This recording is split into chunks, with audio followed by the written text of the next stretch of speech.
જૂનાગઢ પંથકમાં અતિભારે વરસેલા વરસાદને કારણે ખેડૂતોને રોવાનો વારો આવ્યો છે। મેંદરડા પંથકમાં 14 ઇંચ વરસાદથી ખેતરો પાણી થઈ ગયા છે। ખેડૂતોની મહેનત એક જ ઝટકામાં ધોવાઈ ગઈ।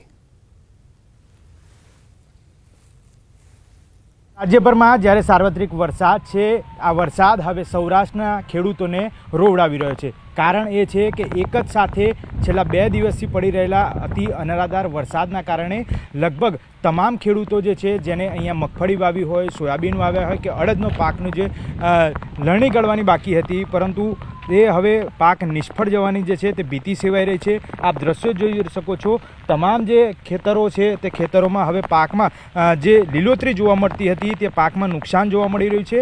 માત્ર ને માત્ર હવે તેની ઉપર ગ્રીનરી નહીં પરંતુ પાક નિષ્ફળ જવાની જે ભીતિ જે છે તે દેખાઈ રહી છે। કેટલાક ખેડૂતો જે છે અહીંના સ્થાનિકો, તેમની સાથે વાતચીત કરવાનો પ્રયત્ન કરીશું। વડીલ, છેલ્લા કેટલાય સમયથી આ પ્રકારે વરસાદ અહીંયા નહોતો જોવા મળતો, લોકો માટે આશીર્વાદ સમાન ગણાતો આ વરસાદ જે છે તે હવે કોપાયમાન થયો હોય તેવું દેખાઈ રહ્યું છે।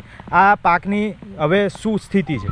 અમારે મેંદરડા પંથકમાં છેલ્લા 1 મહિના દિવસથી વરસાદ નહોતો, પણ 20/8/2025ના રોજ સવારે 6 થી 9ના ગાળામાં અનરાધાર એક સાથે 14 ઇંચ જેવો વરસાદ થઈ ગયો। તો ખેડૂતમાં ખુશીનો માહોલ પણ જોવા મળતો હતો, પણ જેમ વરસાદ અતિરેક વધી જતા ખેડૂતોએ વાવેલ પાક મગફળી, સોયાબીન, અડદ જેવા પાકમાં ધોવાણ થઈ ગયું છે, મૂળિયા દેખાડી દીધા। તો ખેડૂતને ખુશી થોડીક વાર રહી અને દુઃખમાં પલટી ગયો છે અને ખેડૂતોને નુકસાની પારાવાર થઈ છે।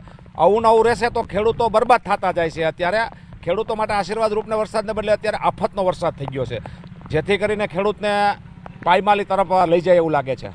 બિલકુલ, તો અન્ય ખેડૂતો છે તેમની સાથે વાતચીત કરીશું।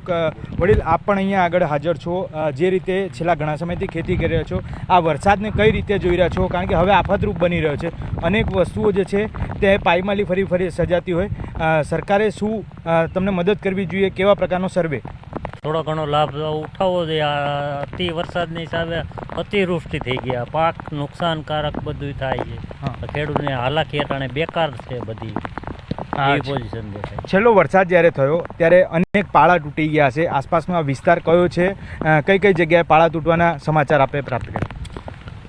આપણે મેંદરડા પંથકમાં વેકરા વિસ્તારમાં બધે નદીના કાંઠે પાળા તૂટી ગયેલા છે બધા ખેડૂને બધાના સીધા પાળે બધું તૂટી ગયું છે, બધી ફૂલ નુકસાની ગઈ છે। આસપાસના કયા એવા જે પાળા છે જે ખેતરમાં પાણી ઘૂસી જતા તમામ જગ્યાએ નુકસાની વેઠવી પડી? મેંદરડા પંથકની આજુબાજુમાં અમારે એક વેકરો કહેવાય, વેકરો અને જાનડી, એ ચિરોડા, દાત્રાણા અને મેંદરડાની મુખ્ય વાડીઓ આવે છે। તે બે કાંઠે થઈ જતા પાણી સમાતા ને તે ખેતરમાં પાણી ચડી ગયું, જેના હિસાબે બધું કોઈના જૂના 40-50 વર્ષ જૂના પારા હતા એ હવે પણ વરસાદથી બધા તૂટીને ખેતરમાં નાખી ગયા, એ પારાએથી ખેડૂતનો મોલ બધો ધૂળમાં માટીમાં દાટી દીધો છે।